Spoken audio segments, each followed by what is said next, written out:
Where the problem area lies, people think it lies in taking too much.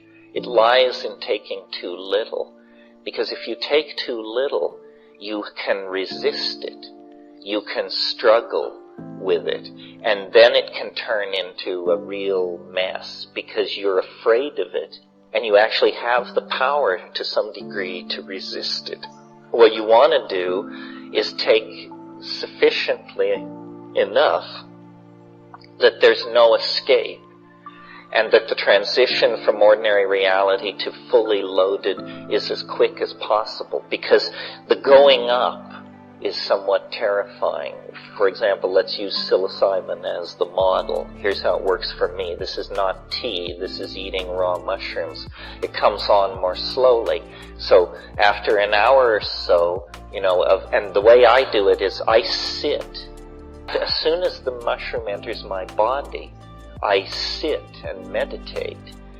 I noticed in South America they don't do it like this. They dose the ayahuasca, and then everybody just goes on talking about their motorcycles and the jobs at the sawmill and who's conning who. It's like totally, they toss it. There's a brief moment, they pour, they toss it down, then they all go back to raving at each other about mundane life, and then 30 minutes later, on the dot, the shaman blows his whistle, and everybody settles down, and it's like it comes on within 2 minutes. As soon as the guy starts singing, he just invokes it.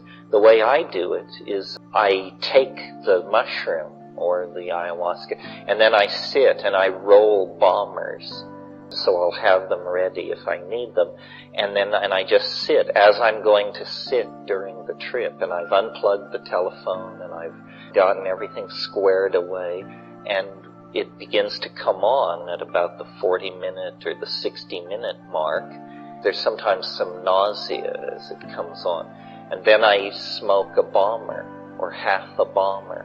And then it catapults it into the full deployment of the thing, where you just hang on. There's about a 25-minute period where your only job is to hang on. It builds. It's like watching an atomic explosion on the other side of 50 feet of absolutely clear crystal glass. I mean, you can't believe this is happening, quote unquote, in my mind. You have the feeling that everybody from Seattle to San Diego has just crawled under their desk as this thing tore past, but it's in your mind. And then there is the interaction with it, which moment to moment you are pretty coherent, but you lose it. A lot of it does not transcribe into short-term memory. And then after about an hour or 40 minutes of that, it becomes more manageable, more memorable. The most mind-boggling parts of it are just not possible to bring out of it because language fails. There are no words. There are no words even close. I mean, sometimes you'll bring out an image or a metaphor, but out of 5 hours of tripping, you bring out, half a notebook page of metaphors, and yet you were entirely engaged during that time. Now, this question about fear, which is a real question, because when everything begins to slide, it's more than most people who haven't done it expect. They have heard it, they've read the books, but they think it's a metaphor. They don't understand it's really going to happen, and it's really going to happen to you. And there's a tendency to clutch or to try and resist it. The thing to do in those situations, I think, and it's counterintuitive to how Western people think, but the thing to do is to sing. To sit up, not to assume the fetal position. See, what you might tend to do is assume the fetal position and tell yourself, my God, this is the most appalling thing that's ever happened to me. If I can just live through it, it'll be all right. I've taken this drug. If I can just wait through. How long did they say it will be? 7 hours. I see it started 2 minutes ago. If I can just... No, the thing to do is to sit up and to sing. Why?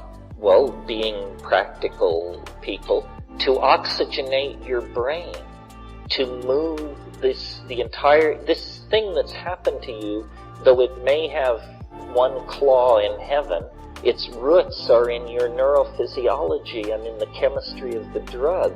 You want to move your physiology around. So oxygenating your brain can't fail. So you sing, and this almost always is accompanied by a sense of power, control, equilibrium, so forth and so on. Not always. I mean, let's face it, you're a product of a nutty society, and there are unexamined crevices and uncleaned out drain traps in all of us, and you're going to encounter that stuff. The good news is the earlier psychedelic trips tend to deal with that. You will quickly discover, taking psychedelics, that either you can work through your personal issues and become a psychedelic explorer, or this is just stronger medicine than you are up for, and you would be far better to go back to psychoanalysis or whatever works for you. Some people just can't take it. Why is that? Well, because what it does is it dissolves boundaries, and most of us are over boundary defined. But some of us are having an uphill battle getting some boundaries in place and realizing we are not the telephone or the tree or the person we live with.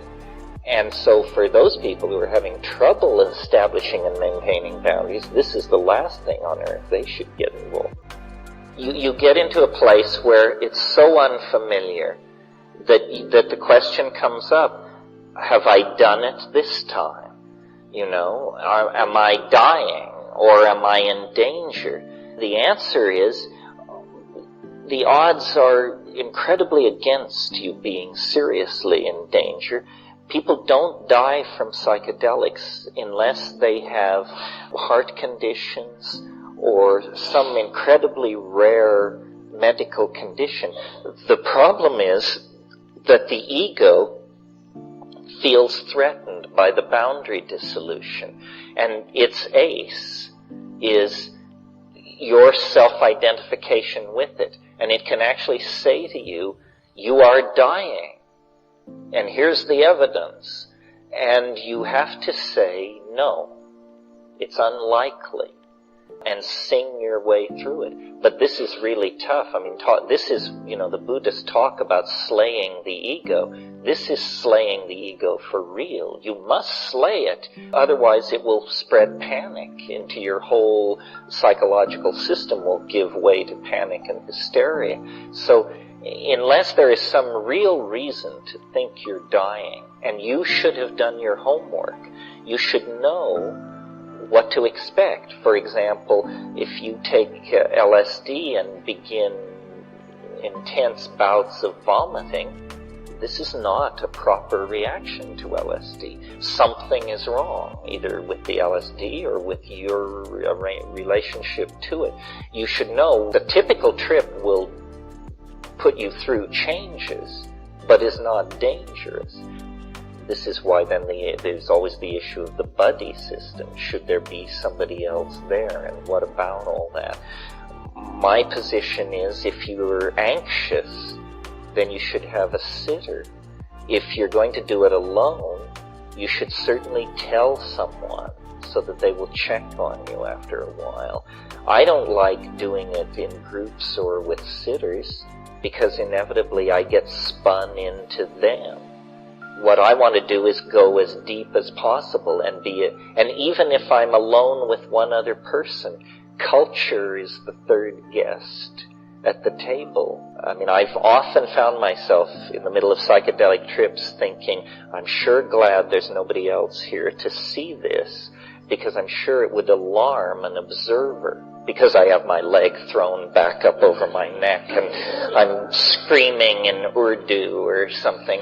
But it's okay. After a few minutes, it's okay. But if there were an observer, they would feel the need to do something, And often, like I've seen people smoking DMT, and people moan, and they say, no, no, no. and they moan. And well, so then, you get them back together and constituted, and you say, how was it? And they say, it was fantastic.